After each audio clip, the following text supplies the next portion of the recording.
I'm going to be sharing from ASCA, Adult Survivors of Child Abuse, how to identify elements, and this is for the past, right? So surviving into the present.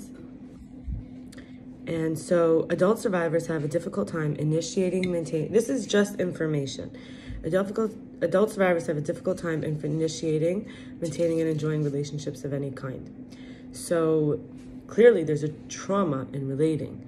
So if anybody relates to anything I'm sharing here, you're welcome to look online at ASCA. This is a organization that has meetings online and in person, depending on location and timing. And I think it's donation-based or completely free. And there's safety protocols in place. It's a great place to process, integrate, share, relate, connect, and get validation or support or resources. So there's the all or nothing syndrome, and there's a lot of things here I'm going to share. And I'll start by saying there's all or nothing syndrome, all or nothing. There is the roles that replicate the past abuse.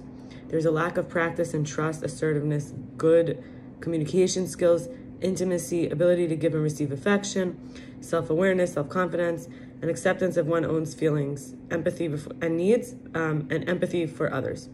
There's a blame of projection. There's feeling misunderstood, overwhelmed by powerful moods, and fighting. There's also anticipation of rejection or non-acceptance, and then protecting the self by withdrawing or becoming overly aggressive. There's a limitation in daily dialogue with the loved one, and we can discuss which communication modes work or which don't, or when and how to talk to each other. So there's always room for growth in all these areas, like, and self-sabotage is a big thing with survivors' instinct to become re-victimized. And it can be toward loved ones when we fail to protect or we're in denial. Internal low self-esteem is the primary feeling, where self-sabotage is the externalized behavior pattern, and it links consciously or unconsciously to the pattern of one's own past abuse. So the reversing is building awareness of the self-sabotage and any kind of behavior that undermines successful functioning in the world. Choosing is no more sacrificing happiness, satisfaction, and productivity. The choice is to be productive, successful, happy, and not at the expense of, for example, the old pattern. So when there's low self-esteem, there's actually some relevant, there's associated information that helps instead of just saying I feel bad about myself. So it's not just what it feels like is chronic feelings of being bad or unworthy, like the all me, not my behavior or my choices or I could do better, but actually me. So that would be a low self-esteem. And all these are associated: self-effacing, self-blaming, self-conscious, overly self-conscious, self-deprecating. So survivors become their own worst enemy. I want to say we're our own worst enemy. And we turn against ourselves, and we have turned against ourselves in a damaging reenactment of the past abuse. And the factors are a message conveyed about what personal value and worth, about our personal value and worth, and the way that we were abused, the amount of power we had, and the degree of control over our own life that we had. This is all learned behavior. And it can be changed by rethinking or reworking old attitudes and perceptions. The first step is really recognizing how we feel about ourselves. How do I feel about me? And seeing the sense of unworthiness, the shame, the anger turned inward that's pervading life and causing ourselves to blame ourselves or to make bad decisions. Sexual issues is a large part of this as well, because of how even as children we weren't being sexual, but we were already setting up these power dynamics and relating. So there's mistrusting partner, experiencing anxiety over demands of intimacy and feeling uncomfortable in the body.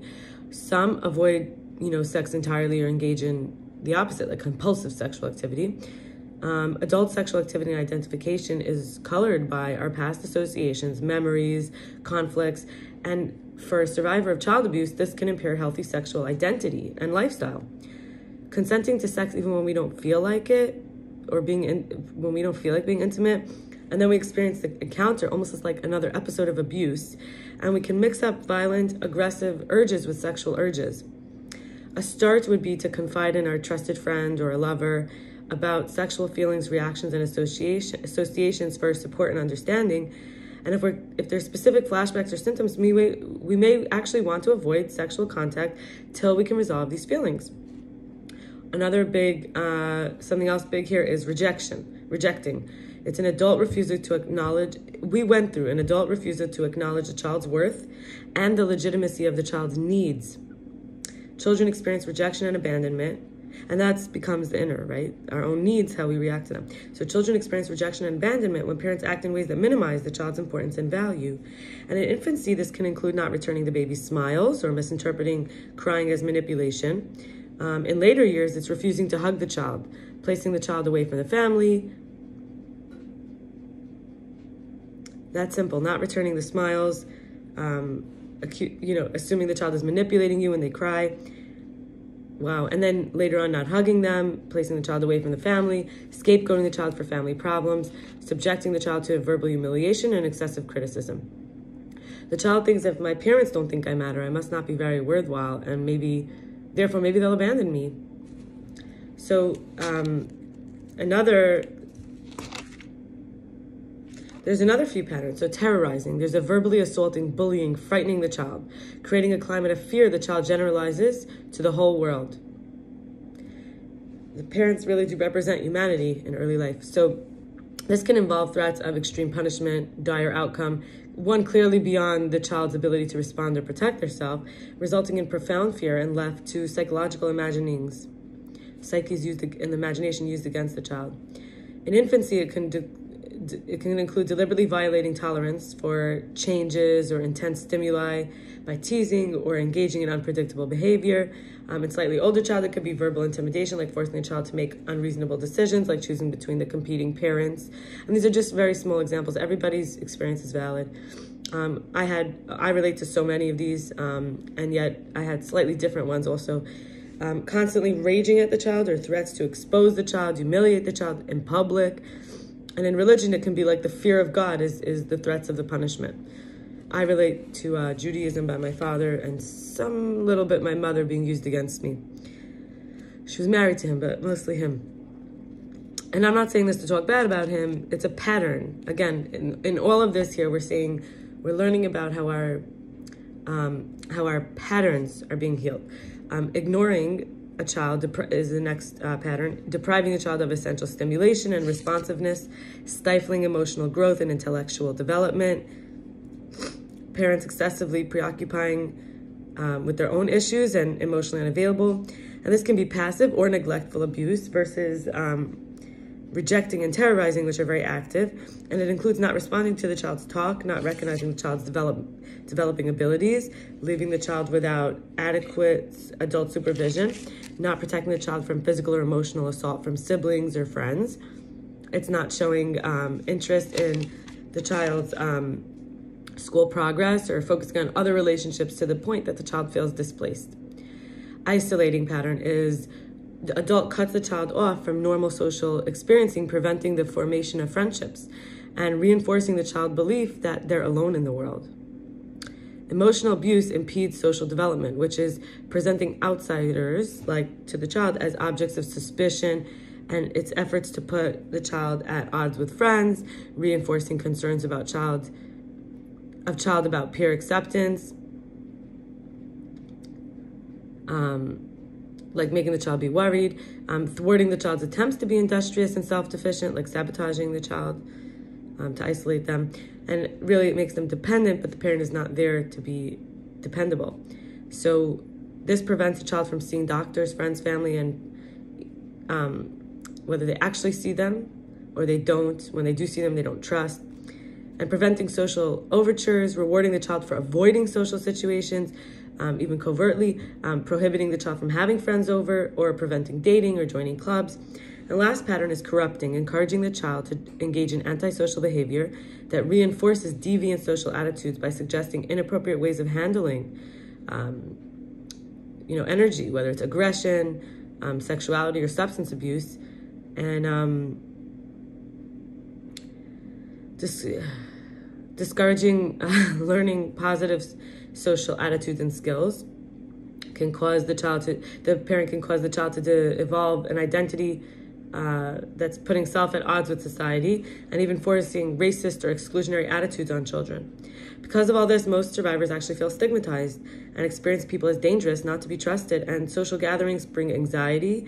There's a not good enough fear. There's fear of rejection, fear of being harmed, can be due to invalidation during attempts to connect, and fear of, and living in isolation. It's safer, less threatening as a recluse, or tremendously sensitive can take lighthearted banter as hostile.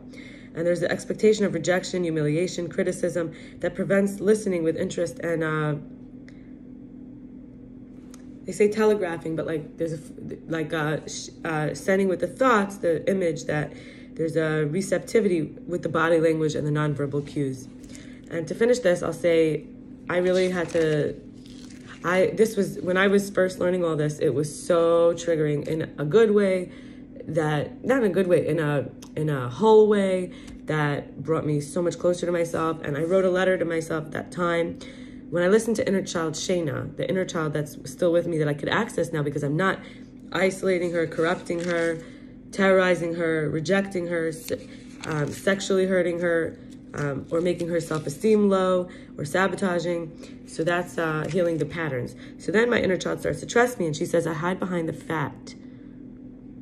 So a lot of my life, I kept gaining weight and losing it and gaining weight to not be seen. And as a kid and after violations, she says, I used others to reject me because I always wanted my father to say he made a big mistake and I am worthy and good. When he rejected me, it was a big mistake. There was a pee alarm, like a urine alarm that he bought, whatever, in my underwear. It caused major problems in my development and self-esteem, both physically and sexually, because I was only wetting the bed because of emotional issues. I needed understanding and support. And I'm not sure I'll ever want to birth children. And I said, that's what my inner child said. I compensate for, this is from years ago, but still, you know, I compensate for not knowing how or why I feel by oversharing, numbing, escaping, distracting, and projecting. And I don't need to manipulate or lie anymore. I'm acceptable and innocent as I am. I'm doing my best. I don't need to lash out when I don't get my way. Others have their own personal guidance system. Personal guidance system, I love that. PGS. I'm not going to die if I dance or sing publicly, the beginning, the middle, and the end. That was something that my inner child told me, and I was able to really start to heal through the movement and the vocalization. Moving the energy is also through because vocalizations are sound waves physically, so it's all moving the energy. She says to me, just keep going. She tells me, you can do this. She says she was innocent, strong, beautiful, and good, and didn't ever deserve to be hated, least of all by me. She said she was always with me, guiding me, protecting me. She was pure and never bad. And the only one she was ever trying to impress or in love from was me all along. And that my mother was squashing me as a kid and beating me up as a teenager. It was traumatic to my inner child. And I hope this is interesting for you, or at least helpful. At the very least, I hope it was at the very least helpful, but hopefully it's meaningful and interesting. Be well, have a beautiful weekend. If you celebrate the Sabbath, have a good Shabbos.